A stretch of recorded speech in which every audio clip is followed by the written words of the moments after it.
datang, selamat berjumpa kembali di pembelajaran fisika interaktif bersama saya Bayu Pradoko dari SMK Negeri 1 Pajangan.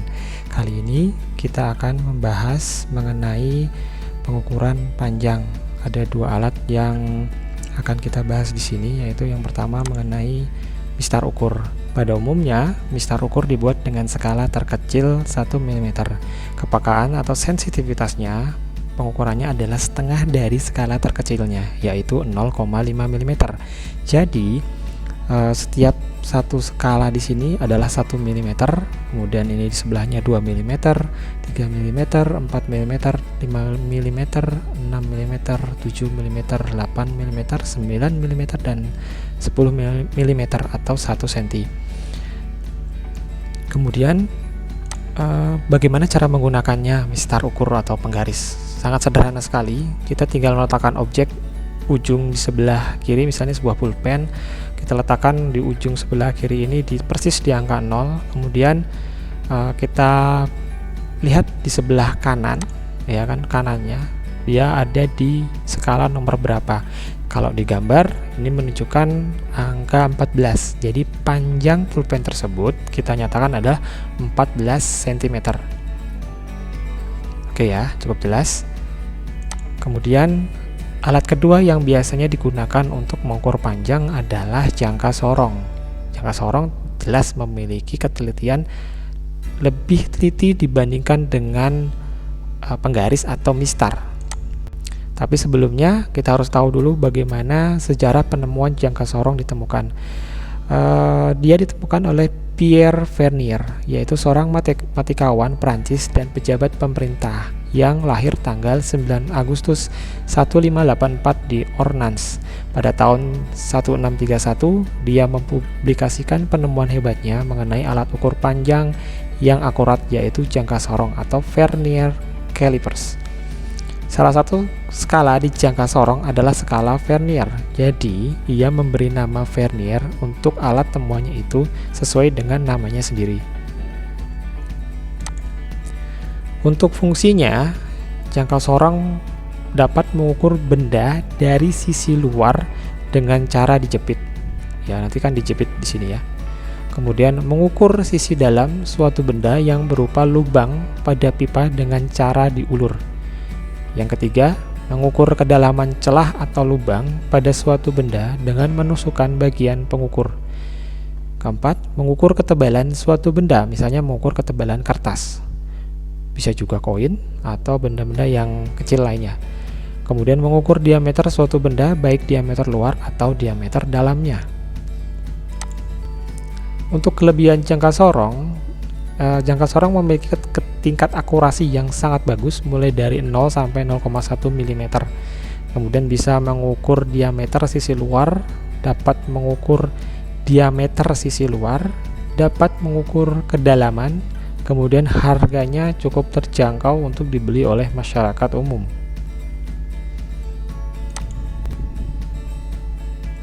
Untuk kekurangan jangka sorong, tidak bisa digunakan untuk mengukur benda yang besar, kemudian alatnya mengalami pemuaian, terus karena sensor terkena langsung dengan benda, kemungkinan terjadi goresan.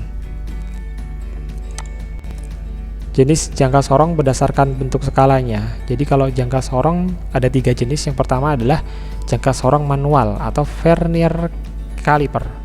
Jangka sorong ini memiliki 2 skala, yaitu skala utama, ini skala utamanya, yang terdapat pada rahang tetap, dan skala Nonius atau Vernier yang bisa digeser di sini, ya, digeser dalam proses pengukurannya. Tingkat ketelitian jangka sorong ini adalah 0,1 mm. Untuk jangka sorong yang kedua itu adalah jangka sorong analog atau dial calipers. Jangka sorong ini umumnya sama dengan jangka sorong manual, hanya untuk skala Nonius atau Vernier berbentuk analog atau jarum jam, sehingga lebih mudah dalam membaca skala Nonius. Tingkat ketelitian jangka sorong ini adalah 0,05 mm.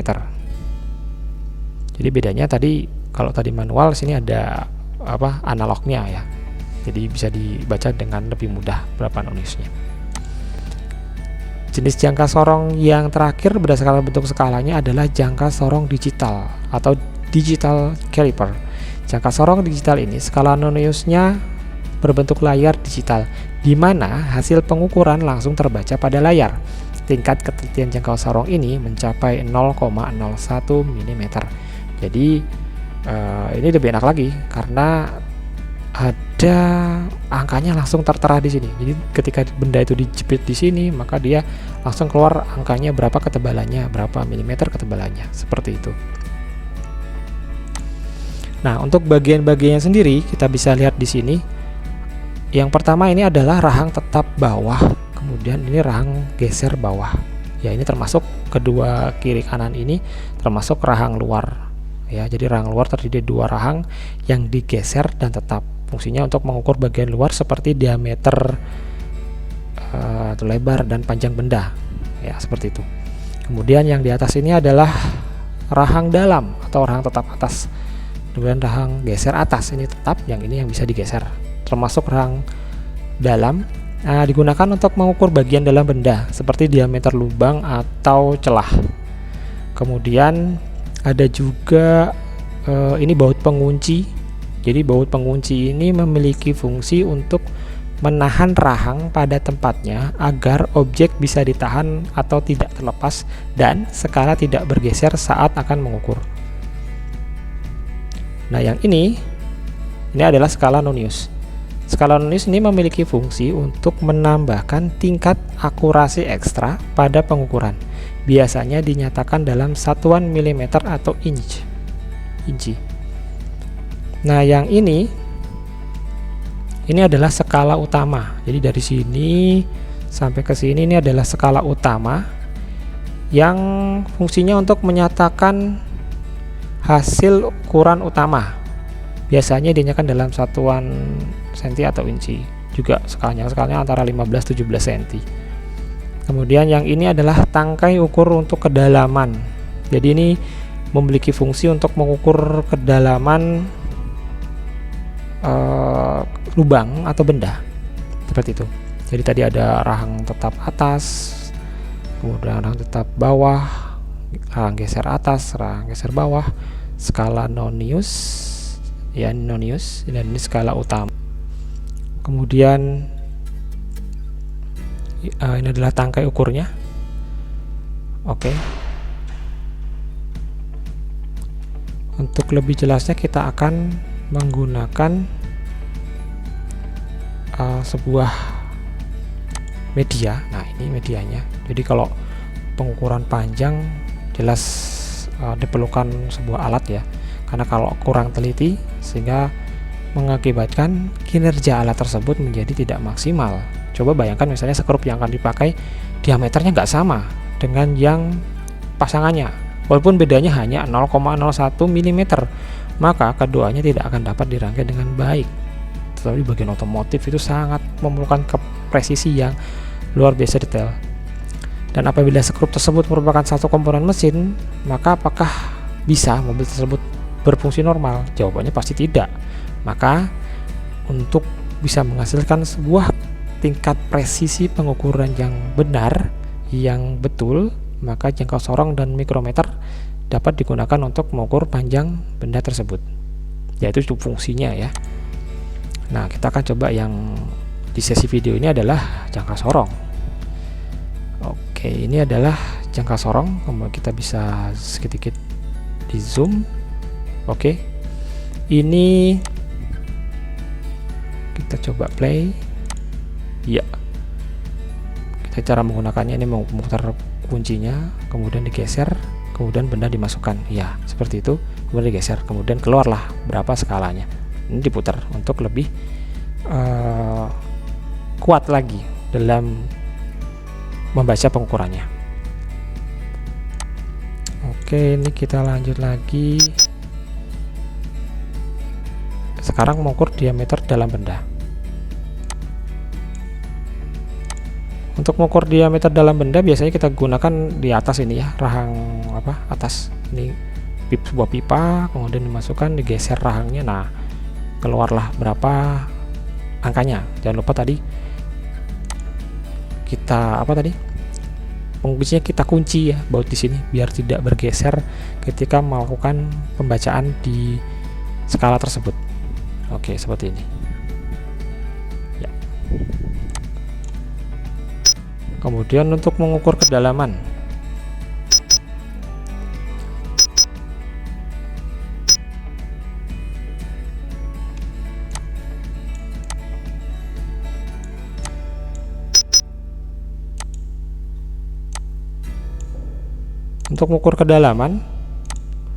kita bisa gunakan alatnya seperti ini.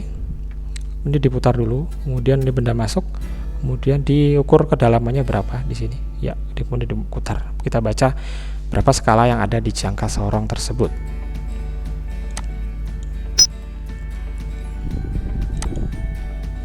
Nah, ini adalah skala utama. Ini sebutnya skala utama yang dari 0, 1, 2, 3, 4, 5, 6, 7, 8, 9, 10 ini skala utama. Kemudian adalah skala noniusnya. Dan ini yang akan kita belajar gunakan adalah bagaimana membaca skala utama dan skala nonius benda yang ada di sini. Ya, seperti itu. Oke, ini cara membaca skalanya. Oh, ini kita kecilkan sedikit. Oke. Oke ya. Jadi ini kita perhatikan dulu. Oke, jelas ya. Jadi ini skala nonius utama yang berhimpit dengan skala utama. Jadi diperhatikan yang ini berhimpit ternyata ada di angka 4, ya kan? Artinya di sana angka tersebut 0,4 mm. Nah, sekalian perhatikan skala utamanya. Ini angka 0 ada di sini, kemudian di sini ada 4,5, 4,6, 4,7, 4,7 cm ditambah sininya 0,4 mm, jadi 4,74 cm.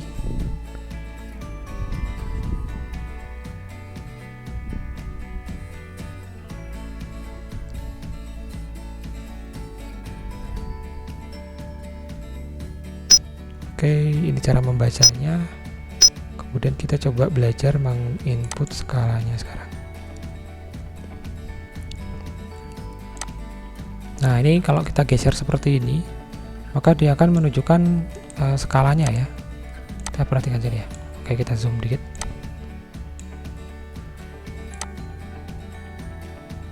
Seperti ini, maka dia akan terus menunjukkan skalanya berapa. Coba kita baca sekarang seperti ini dulu. Nah, misalnya ini ya. Oh, kita geser sedikit sini. Ya. Ini angka 1. Jadi nolnya ini sudah melebihi angka 1. Kemudian di sini 1, 1,1, 1,2, 1,2. Nah, sekarang kita lihat angka yang di sebelah sini lurus di angka berapa? Ternyata lurus di angka 5 lurus di sini, berarti 1,2 ditambah 0,05, maka hasilnya adalah 1,25 cm. Seperti itu ya. Kemudian kita geser lagi, misalnya di sini. Nah, 2. Ini dia angka 0-nya ini lebih dari 2. Jadi ini 2, berapa? Nah, 2, berapa? Kita lihat angka yang lurus antara 0 sampai sini. Ini yang lurus dengan skala utama yang mana? Kalau digambar kita bisa lihat bahwa dia lurus di angka 6. Berarti 2,00 ditambah 0,06 cm. Lanjut. Nah, ini coba sekarang di sini. Ya. Nah, ini angka 2,5. Jadi angka nolnya sudah 2,5 mendekati 2,6. Cuma belum pas 2,6. Nah, ini berarti 2,5 lebih berapa? Kita lihat yang di bawah ini lurus di angka berapa? Ternyata lurus di angka 9. berarti nilainya adalah 2,5 ditambah 0,09 cm, menjadi nilainya adalah 2,59 cm. Kemudian kita lanjutkan satu kali lagi, misalnya di angkanya tepat di sini. Nah, oke, sini lebih. Nah, sini sudah 4 cm lebih ya. Jadi nolnya sudah melebihi angka 4. Kemudian yang lurus antara bawah sama skala utamanya, nonius sama utamanya, mana yang garis mana yang lurus? Ternyata dia lurus di angka 4. Berarti di sini 4 cm atau 4,00 ditambah 0,04 menjadi 4,04 cm. Pada kesempatan kali ini kita akan mengenal apa itu mikrometer, kemudian apa itu bagian-bagiannya, kemudian bagaimana cara membaca mikrometer tersebut dengan benar. Oke, pertama kali sejarah ditemukannya mikrometer skrup adalah ditemukan oleh William Gascoigne pada abad ke-17. Penggunaan pertamanya adalah untuk mengukur jarak sudut antar bintang-bintang dan ukuran benda luar angkasa dari teleskop. Jadi ini gambar penemunya ya. Kemudian fungsi dari mikrometer skrup adalah untuk pertama mengukur ketebalan suatu benda yang sangat tipis seperti lempengan baja, aluminium, atau kertas. Kemudian untuk mengukur diameter luar suatu benda yang sangat kecil seperti diameter bantalan peluru, kabel, dan kawat. Yang ketiga untuk mengukur garis tengah lubang suatu benda yang cukup kecil. Dan terakhir untuk mengukur kedalaman suatu lubang yang cukup kecil seperti lubang pada pipa. Untuk jenis-jenis dari mikrometer skrup sendiri, berdasarkan jenis skalanya, mikrometer skrup dibedakan menjadi yang pertama adalah mikrometer skrup manual. Ini manual, jadi dia harus dibaca berapa skala yang utama di sini, kemudian ditambahkan skala noniusnya. Kemudian mikrometer skrup digital. Kalau yang ini lebih mudah lagi. Kenapa? Karena tinggal kita buka rahangnya, digeser, kemudian bendanya masuk ke sini, kemudian digeser lagi rahangnya, kemudian sampai menjepit sempurna, penguncinya dikaitkan, kemudian akan terbaca berapa jumlah diameter benda tersebut. Nah, untuk mikrometer skrup manual ini adalah mikrometer yang memiliki skala terdiri atas skala utama dan nonius. Ini skala utamanya, ini adalah skala noniusnya. Pembacaan hasil pengukuran mikrometer manual ini melalui serangkaian perhitungan dari hasil penjumlahan skala utama dan noniusnya. Untuk mikrometer skrup digital, skalanya sudah berbentuk layar digital dan hasil pengukurannya langsung terbaca oleh layar tanpa harus melalui proses perhitungan. Jadi sangat mudah sekali, tinggal bendanya dijepit di sini, kemudian akan terbaca skalanya berapa di sini hasil dari pengukurannya. Jenis-jenis mikrometer skrup berdasarkan fungsinya dibedakan menjadi yang pertama adalah mikrometer skrup luar, kemudian mikrometer skrup dalam, dan mikrometer skrup untuk mengukur kedalaman. Untuk mikrometer skrup luar, ini bendanya. Jadi ini adalah mikrometer luar yang digunakan untuk mengukur diameter luar suatu benda. Bisa diameter luar logam, bola, kemudian apapun itu, benda-benda kecil yang bisa selama masih bisa dijepit di sini ya. Kemudian diukur berapa skala utama ditambahkan skala noniusnya, maka bisa kita tahu berapa diameter benda tersebut dengan lebih detail dibandingkan jangka sorong tentunya. Ini adalah mikrometer skrup dalam. Jadi ini adalah mikrometer yang digunakan untuk mengukur diameter suatu lubang. Sama, jadi ini tetap dia harus membaca skala utamanya berapa, kemudian dijumlahkan skala noniusnya berapa, baru ketemu hasil pengukurannya. Untuk ini adalah mikrometer skrup kedalaman ya. Jadi ini adalah jenis mikrometer yang digunakan untuk mengukur kedalaman suatu lubang. Jadi tetap harus membaca sekali lagi skala utama ditambah skala non-use-nya. Nah, untuk bagian-bagiannya sendiri ini adalah bingkai atau frame. Frame ini menyerupai bentuk huruf U, terbuat dari bahan logam tahan panas dengan desain yang cukup tebal dan kuat, bertujuan untuk meminimalisir terjadinya pemuaian panjang yang dapat mengganggu proses pengukuran. Frame ini juga dilapisi dengan lapisan plastik guna menghindari terjadinya transfer panas dari tangan pengukur terhadap logam saat terjadi pengukuran. Jadi biar tidak memuai. Nah, ini adalah poros tetap atau anvil. Jadi poros ini tidak bisa digerakkan. Ya, nama juga poros tetap ya. Jadi sebagai penahan saat sebuah benda akan diukur. Yang ini adalah poros geser atau spindle. Poros geser merupakan sebuah silinder logam yang dapat digerakkan maju atau mundur, menjauh atau mendekat poros tetap. Jadi dia nanti bisa mendekat atau menjauh poros tetap ini. Jadi bendanya kan nanti masuk ke sini, tinggal dijepit di sini ya, seperti itu. Pengunci atau lock nut ini adalah untuk menahan poros gerak benda agar tidak bergerak saat terjadi proses pengukuran. Jadi bendanya ketika dijepit maka ini tetap harus dikunci biar dia posisinya tidak berubah ketika terjadi pengukuran. Dibaca skala utamanya berapa ditambah skala non-use-nya. Yang ini adalah pemutar atau thimble. Jadi batang logam yang dapat diputar. Ya, jadi bisa gerak maju atau mundur tergantung nanti diameter bendanya berapa. Sleeve ini adalah bagian statis yang berbentuk lingkaran yang merupakan tempat ditulisnya skala pengukuran.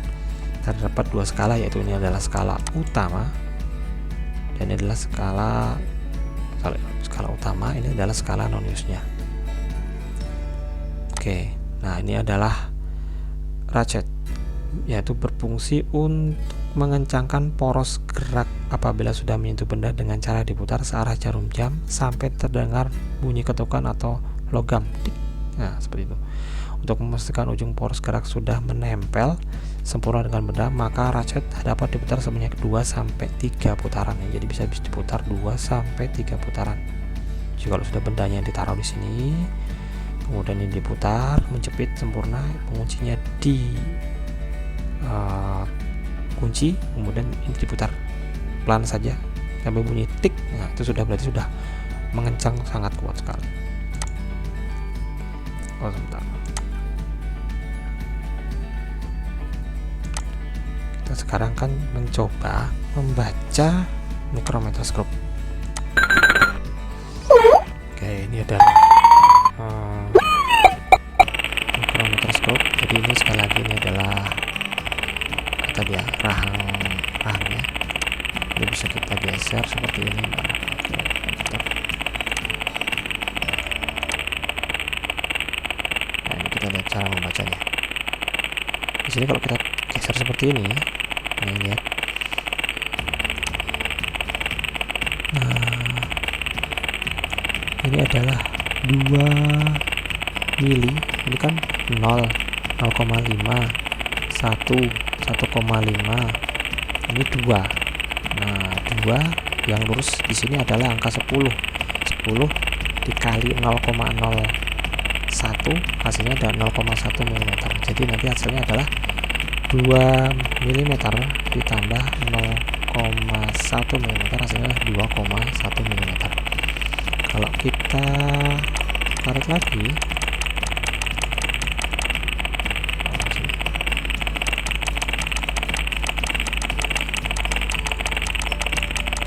nah ini kan sudah 2, terus jadi begitu.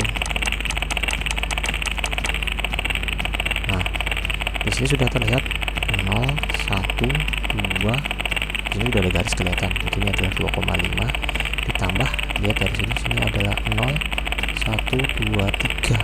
Berarti 2,5 ditambah 0,03 mm hasilnya adalah, ini bukan 2,52 ya, tapi 2,53. Ya, namanya juga aplikasi. Oke, ini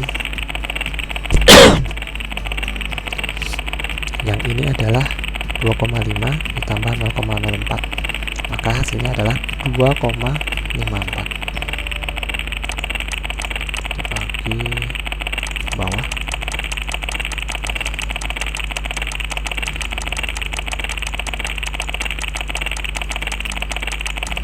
Nah, misalnya ini dia nunjuk ke angka. Oke, kita baca di sini. Nah, di sini ada 0, 0,5, 1, 1,5, 2, 2,5, 3 mm ditambah garis lurus ini ada di angka 18 ya kan. Jadi ini 20, ini 19, ini 18. Jadi garis ini lurus dengan angka 18, maka hasilnya adalah 3 ditambah 0,18 menjadi 3,18 mm. Lagi ini masih 3 mm. Kemudian kalau kita terus klik sini, nah ini sudah melebihi angka 3 ya. Di sini jadi 3,5. Di sini lurus angka ini 20, 21, 22. Jadi 0,22 mm. Maka hasilnya adalah 3,5 ditambah 0,01 dikali 22, hasilnya adalah 0,22 mm. Maka 3,5 ditambah 0,22 adalah 3,72 mm. Seperti itu. Kita coba bisa zoom di sini. Oke ya, biar lebih kelihatan. Ini kalau kita tarik lagi, misalnya di sini, sudah berputar. Nah, sudah kelihatan. Di sini ada 4 ya. 4 mm. Jadi ini 4 mm. Di sini angka 5. Kemudian ini garisnya sejajar dengan 6. Berarti 6 dikali 0,01. Hasilnya adalah 0,06. Jadi hasilnya adalah 4 mm ditambah 0,06. Maka hasilnya adalah 4, ini harusnya 06 ya, 06 mm. Oke lah. Yang penting kita sudah tahu. Kesalahan sedikit nggak masalah.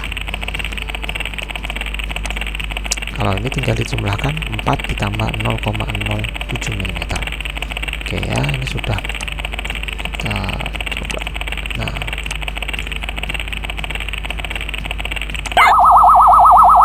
sekarang kita coba akan latihan bagaimana membaca jangka sorong.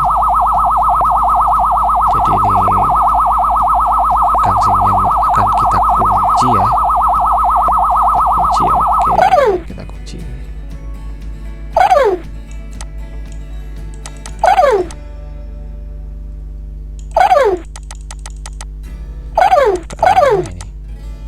Ini bisa gini, oke, bisa kita gini kan. Nah, ini kalau udah bunyi kayak gini berarti sudah mentok. Sekarang tinggal kita baca. Lihat di sini ini angka 15, ini 16, 17, 18, 18,5. Oke, kita tulis dulu 18,5.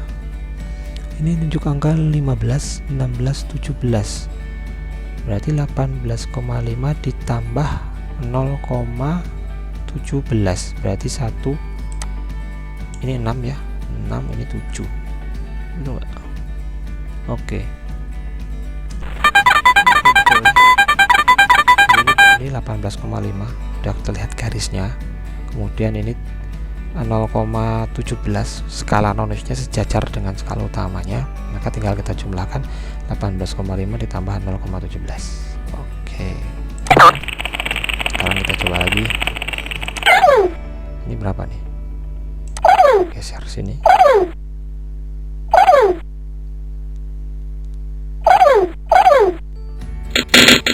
artinya udah kena terus berarti sudah mentok.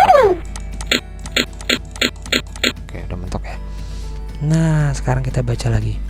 Ini ada angka 5, ini 10, 11, 11,5 ya, karena sudah ada garis kelihatan di bawah nilainya. Ini 11, ini 11,5. 11,5 berarti kita tulis dulu 11,5. Ini lihat angka berapa ini, 4041, berarti 0, ini tambah 0,41, berarti ini 9 ya, karena 5 tambah 4 9, ini 1. Coba kita enter. Jadi 11,5 ditambah 0,41 mm hasilnya adalah 11,91 mm. Kita coba lagi, masukkan.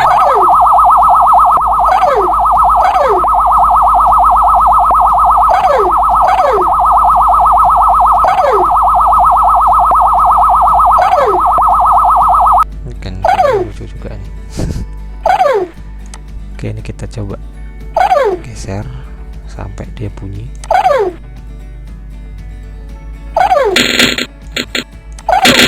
Oke, ini kita baca ya. Ini 10, 11, 12, 13, 14. Bawahnya belum kelihatan, jadi mentok di 14. Kita tulis saja di sini 14 mm. Ditambah ini 30, 31 ya. Lihat ya, 30, 31. Angka 31 lurus dengan skala utama.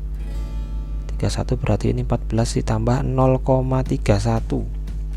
Sekali lagi, ini 31 dikali 0,01, maka hasilnya adalah 0,31. Ini berarti 14 ditambah 0,31 hasilnya 14,31. Oke, kita coba.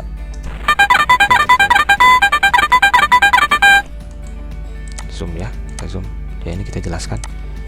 Jadi ini kan 14, sekali lagi ini 10, 11, 12, 13, ini 13,5, ini 14 di lurus di angka 30, ini 31, jadi 0,31. Jadi tinggal dijumlahkan saja, 14 ditambah 0,31. Pak, 0,31 dari mana?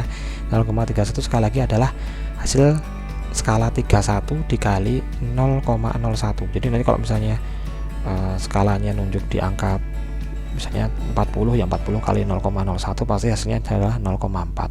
Nanti tinggal dijumlahkan skala utamanya dengan 0,04, misalnya seperti itu.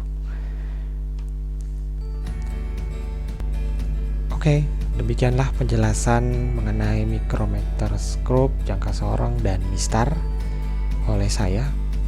Semoga penjelasan tersebut bisa bermanfaat dan bisa lebih menjelaskan bagaimana pembacaan pada jangka sorong dan micrometer scope.